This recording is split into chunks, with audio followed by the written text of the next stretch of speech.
put that in it. This gooey joey. Make it nice and gooey.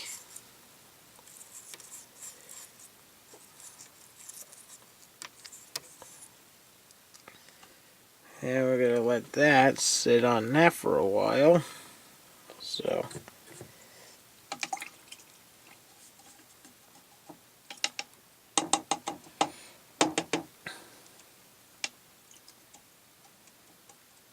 I probably won't get too much done tonight, probably. But anyway, so, let's see. Here's our other part. It's still got the gooey stuff all over it, and it's somewhat working. Get in the water here.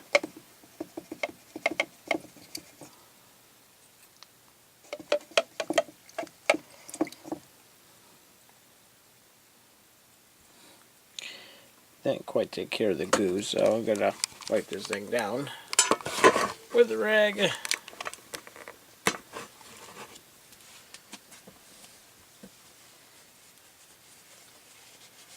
Take this rag and frickin' clean that up.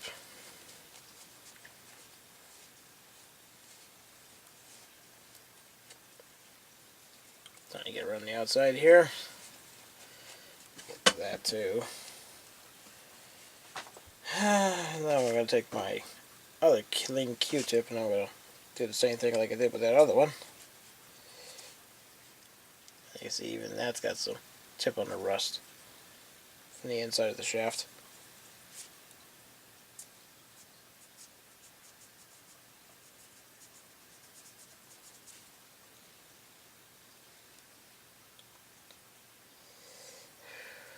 And the inside looks in really decent shape. Not too bad at all. A couple scars here and there, but other than that, it doesn't look too bad at all. As you can see, it's pretty clear, pretty rounded in there. You can see some of the rust came off, and not a whole lot. But there's not a lot you can do anyway. So, but if I want to make it more pretty, use some red scotch.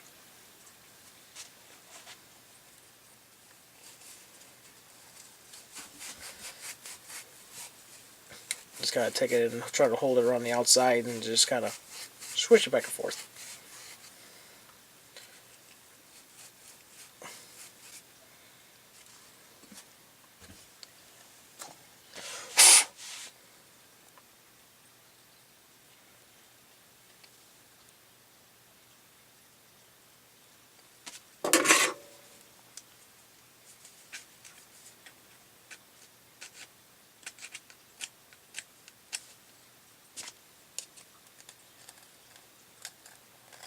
In case you're anybody noticing, I am wearing an AC/DC shirt, so let's get to everybody points that out.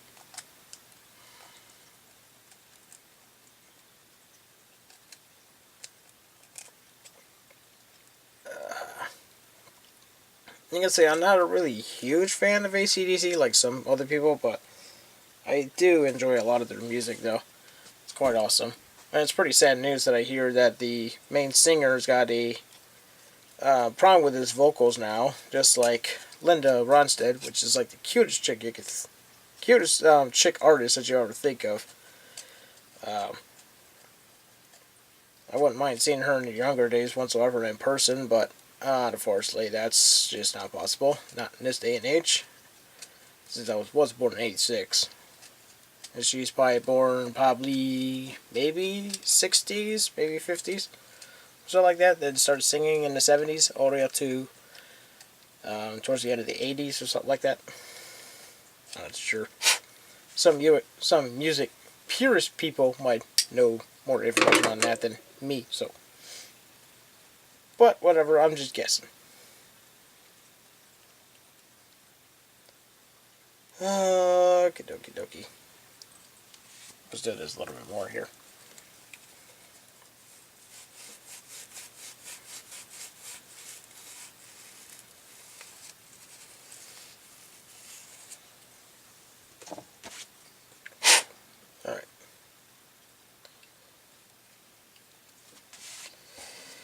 This thing is not going to be pretty since this thing has been through a lot, so it's not going to be the prettiest thing in the world. But as you can see, I got a pretty decent on there, just enough. It's not like I'm going to see it, but for what I think it actually looks pretty decent. Good enough to operate.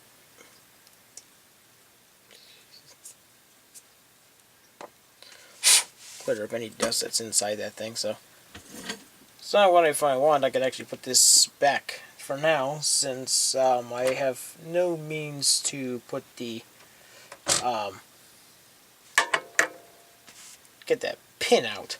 So, because I do have some stuff in my work that I can easily get the thing out with, so. And for what it feels like on this thing, I don't think I really have to do much with this shaft at all, because it seems to move pretty good, I guess. Just looks really ugly looking with all the gunk and stuff on it, so. But I think for the most part, I don't think I'll have to worry too much about taking it apart. I know I said it was, and a lot of people probably want to see this thing torn apart, but if your tire system is completely seized up and you want to completely restore it, which I am not, I'm just doing a repair on my unit, so you can actually have a professional actually do this instead of the casual person, since that's what basically I would be considered as just a casual repair. So, my buddy of mine actually bugs me and thinks that I was actually a complete genius when I go to do this stuff, and I get a lot of praises for some people on YouTube as well, thinking I'm a genius as well, but all I can say that I kind of am, sort of, but I'm kind of learning this stuff as I go, so I have absolutely no experience with these things whatsoever, except for when I start just tear these things apart, look at the manual, and kind of understand it. So, because when I look at a lot of these manuals, it's not much different than looking at a machinist, looking at like a machinist's prints, for example. A lot of this stuff actually deals with the same thing. You have mechanical parts to do this and that and whatever. So like if you could take apart a freaking Bridgeport or a manual lathe or something like that, you could basically take something like this apart. It's just, this would just be dealing with smaller parts instead of bigger parts. Because this thing is small. And something dealing with like a lathe or a mill is a lot larger.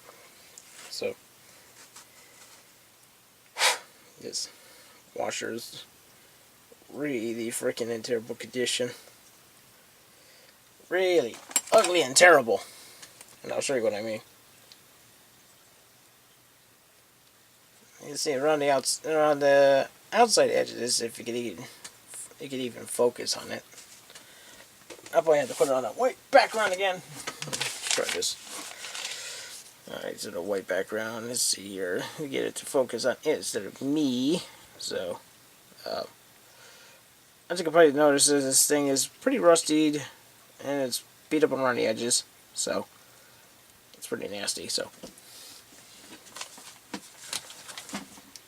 and if anyone ever noticed, I was using a energy bill to help with that. So,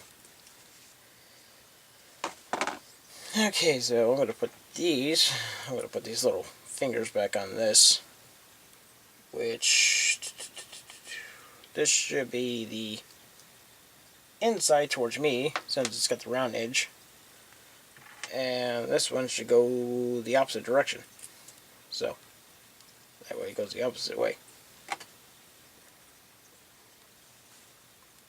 See here, let's see, that's gonna be like that, so it's gonna be like this.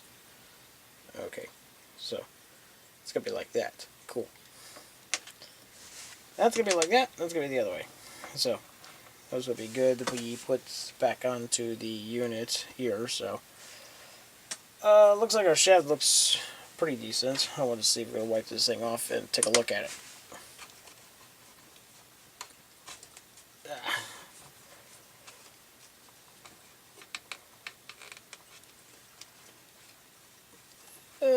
Yuck, yes, da-da-da.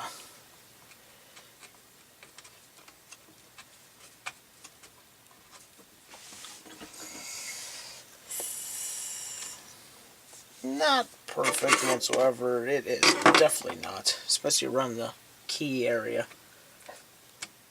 See if I can rub the inside of this a little bit here. Just taking a flathead screwdriver and just kind of using a small tip like this one here. So this is basically a small tip compared to something like this, which is a larger tip. So make sure you pay attention. Using this right here to go through the key slot, or this key ring area where the key's got to be locked into. So that way your parts don't come apart, because you want them to stick together.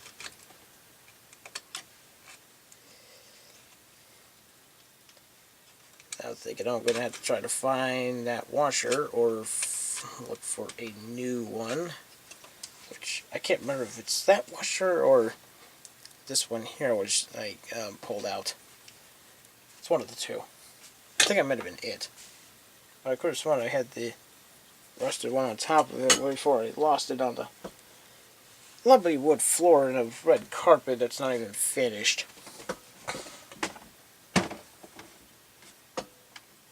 But if not now, so I'll just go to Menards and replace these little washers. And luckily I got some keys stored in some lovely tubs here. Some containers. So, I think this should be pretty good, ready to go back, I think. Just probably want to do something with this end here. Actually, first I want to use some sandpaper. Take this piece and just kind of sand the edge over here. I know I'm going to be taking a little bit of material off when I do this, but I want to get rid of a little bit of this rust off.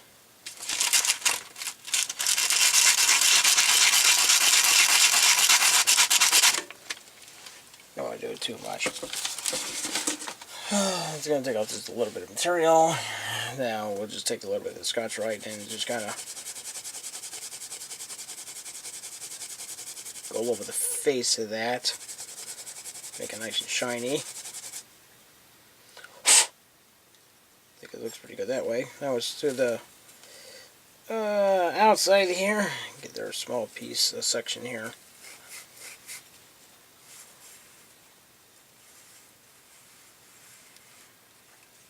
It's kind of go like this here.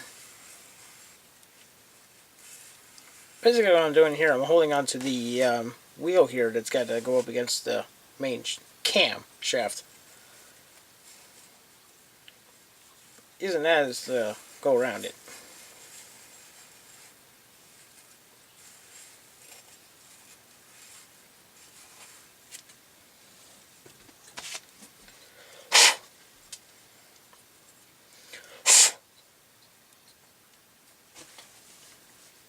Okay, so I will use this to get rid of the dust, so that way we don't have no dust in there.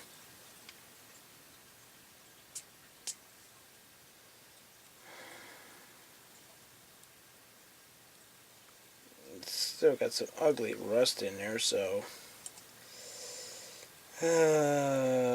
quite do not want that. Go back on that. So I guess we're gonna have to do this again. And we're gonna let this stuff to soak in here.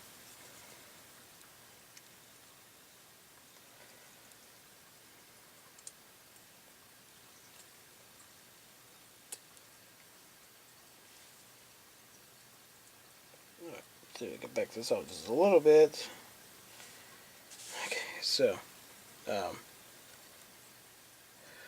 okay, what I'm going to do, I'm going to leave this in here for 10 to 15 minutes. Then I'll pull that thing back out. And for now, I'm just going to put some of these pieces back together, and I'll show you the results.